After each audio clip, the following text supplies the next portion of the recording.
약에서 말하는 새해와 기본적으로 한 해 운세를 보는 방법 등에 대한 개론적 설명은 강의 114강의 초반을 참고하시면 됩니다. 그럼 개해 일주의 경자년 운세에 대해 간단히 총평을 하고 세부적으로 들어가겠습니다.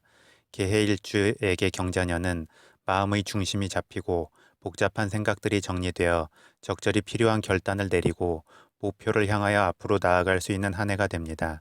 개해 일주는 기본적으로 미리 상황 전체를 관조하려 하고 생각 속에서 상황이 통제할 수 있다는 확신이 서기 전에는 섣불리 움직이지 않는 특성이 있습니다. 그래서 외부에서 볼 때에는 상당히 차분하고 조용해 보이지만 본인 내면에서는 복잡하게 생각과 계산들이 돌아가게 됩니다. 그러다가 말과 행동이 시작될 때에는 이미 상당히 상황을 파악한 뒤가 되기 때문에 아주 날카롭고 예리할 수 있습니다. 그래서 개해일주 본인은 아무렇지 않게 툭툭 말을 던져도 그것을 받아들이는 상대방 입장에서는 모든 상황을 파악하고 간을 보거나 테스트를 한다는 느낌을 받아서 반발심이 생기기도 합니다. 즉, 개해일주는 본인이 이미 생각한 바를 좀 더 구체적이고 확실하게 확인하고자 물어보는 것뿐인데 상대방은 그것에 대해 자신을 의심하고 믿지 못하는 것으로 여길 수 있다는 것입니다.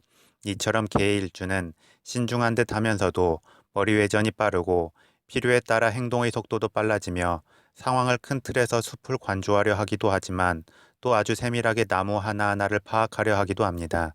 그리고 이런 성향이 본인 스스로도 제어할 수 없는 마음의 복잡한 혼돈 상태를 야기하기도 합니다.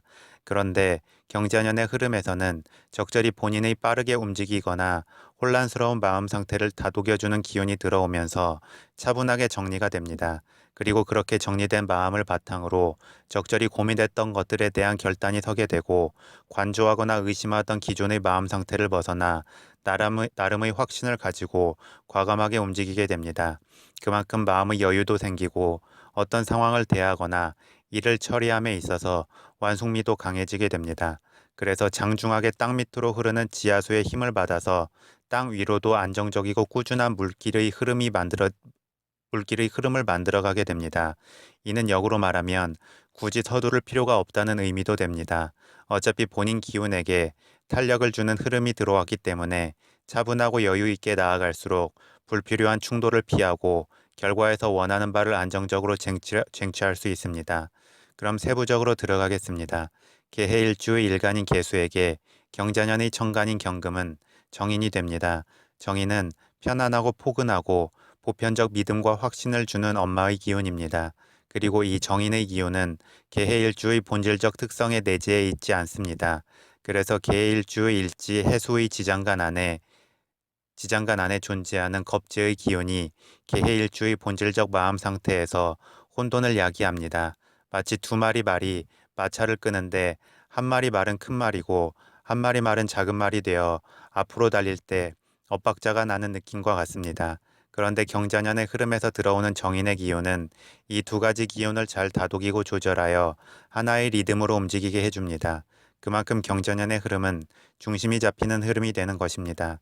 그리고 인성의 기운은 어떤 공부에 있어 합격운을 키워주고 무언가 지식을 습득하고 재물을 축적하는 기운도 되기 때문에 미래를 위한 공부나 부동산 계약, 투자 계약 등에 있어서도 긍정적입니다.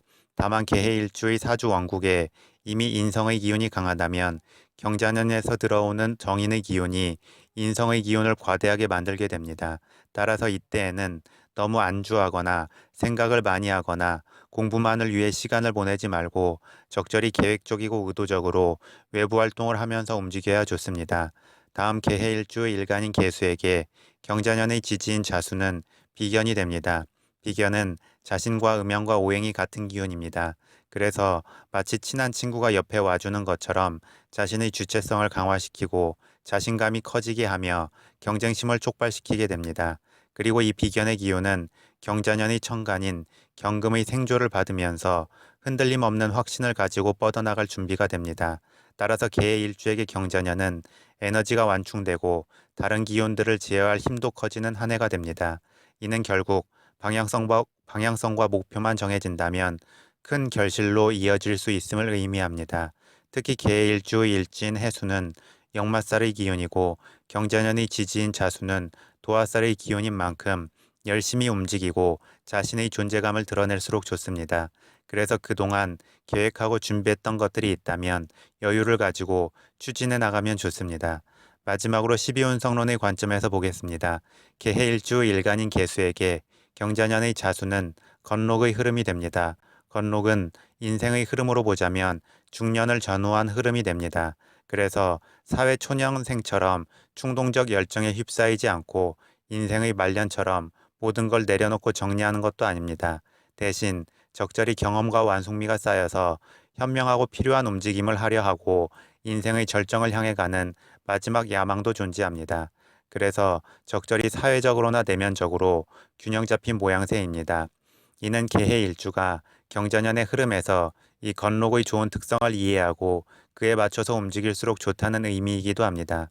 따라서 어떤 일을 행함에 있어서 너무 서두르지 않고 인간관계에 있어서도 어떤 구분이나 편가르기를 하지 않으면서 보편적인 포용력을 발휘하면 최선이 됩니다. 그러면 자연스럽게 재물의 결실도 있고 주변의 추대를 받아서 자연스러운 지위 상승도 이루게 되며 그에 따라 들어오는 책임의 무게도 견딜 수 있게 됩니다. 그런데 역으로 너무 빨리 결과와 결실을 이루기 위해 조급함을 보이거나 주변과의 소통성 없이 일방적이고 독단적으로 움직이려 하면 역효과가 날 수 있기 때문에 주의해야 합니다.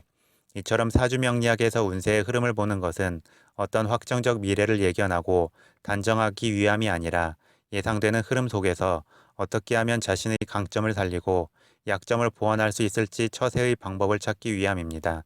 따라서 그 필요한 처세의 방법을 행하려는 개인의 의지에 따라서 어떤 운세의 흐름에서든 미래를 충분히 긍정적인 방향으로 변화시킬 수 있습니다.